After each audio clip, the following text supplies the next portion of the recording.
म यहाँहरूलाई सुरुमा के गर्ने त पहिले भनेर सिकाउँछु। हामी सुरुमा गाडीमा जान्छौँ। गाडीमा गइसकेपछि हामी ढोका खोल्छौँ, ढोका लाउँछौँ, अनि ढोकाको लक गर्छौँ। हामी यसरी लक गरिसकेपछि हामीले सिटलाई, हाम्रो सिट कम्फर्टेबल छ कि छैन भनेर हामीले एउटा स्टियरिङमा हात लाउँछौँ र हामीले खुट्टालाई ट्याक्क पोजिसन मिलाउँछौँ। हामी एबिसी भन्छौँ। एबिसीको सर्ट फर्म, एबिसी सर्ट फर्ममा भन्यौँ। यसो फुल फर्म चाहिँ एक्सिलेटर ब्रेक क्लच हो। चाहिँ हामीले यो खुट्टाहरू, चारै खुट्टाहरू चाहिँ तिनै खुट्टाहरू चाहिँ हामीले कम्फर्टेबल राख्नको लागि र हाम्रो स्टियरिङमा नि कम्फर्टेबल फिल गर्नको लागि हामीले सर्वप्रथम सिटको पोजिसन मिलाउनु पर्ने हुन्छ। अब मलाई यही पोजिसन ठिक छ, अब यहाँहरूले चाहिँ यो पोजिसन मिलेन, मलाई लामो भयो वा छोटो भयो भने पनि राइट हातले स्टियरिङ समात्ने, अनि लेफ्ट हातमा यहाँ तल एउटा लक छ, यो लकलाई, यो लिभरलाई चाहिँ यसो गरेर हामीले आफ्नो ज्यान चाहिँ अगाडि बढाउने, स्टियरिङ समात्ने। अगाडि बढाएपछि एडजस्ट हुन्छ हजुरको आयो। अब फेरि हजुरको पछाडि लानु पर्ने, यसरी नै हामी पछाडि सर्ने, अगाडि सर्ने, यो हो सिट मिलाउने तरिका। अरू कुरा यहाँ माथि ज्यान कसैको मोटो हुन्छ, यो ज्यानलाई यसरी ढाल्न पनि सक्यो, यसरी ढाल्न सक्ने। यहाँ तल लक हुन्छ एउटा हजुरहरूको, त्यस कारणले फेरि हामी अब मलाई यतिको कम्फर्टेबल हुन्छ, यसरी सिट मिलाउन सकिन्छ। दुई फर्मेटमा यो सिटहरूको एडजस्ट गर्न सकिन्छ।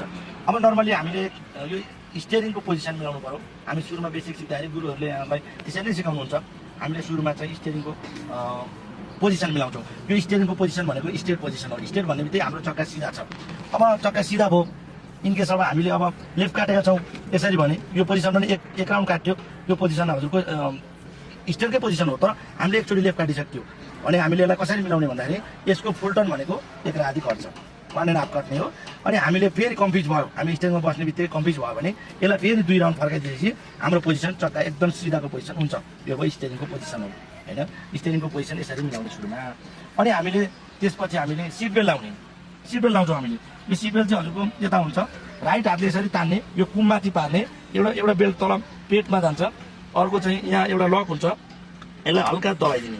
यसो गरेपछि हामीलाई सिट ठ्याक्क सिट बेल्ट आउँछ।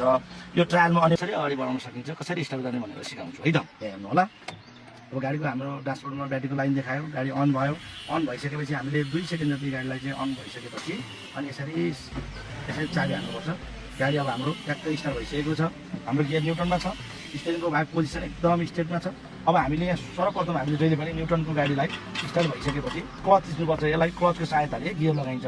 हजुरको यसो ट्याक्क यसरी समातेर यसो गरेर यहाँ पोजिसनमा चाहिँ हामीले अगाडिको चक्कातिर चाहिँ ढकलेर हामीले वान लाउन सक्छौँ। वान लगाएपछि हामीले हाम्रो ब्रेकमा खुट्टा छ। अब यो एक्सिलेटर खुट्टा त हल्का मात्र एक्सिलेटर दिने, क्लचले बिस्तारो 2-3 मिटरसम्म हामी हाफ क्लोजमा जानु पऱ्यो।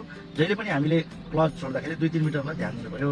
एक्सिलेटर धेरै नलिने, क्लचलाई बिस्तारो छोड्दै जानु पऱ्यो। यसरी अगाडि बढ्दै गइसकेपछि गाडी सिधा जान्छ। अब हामीले लेफ्टतिर घुमाउँछौँ गाडीलाई। अब हाम्रो भाग लेफ्टतिर घुम्छ।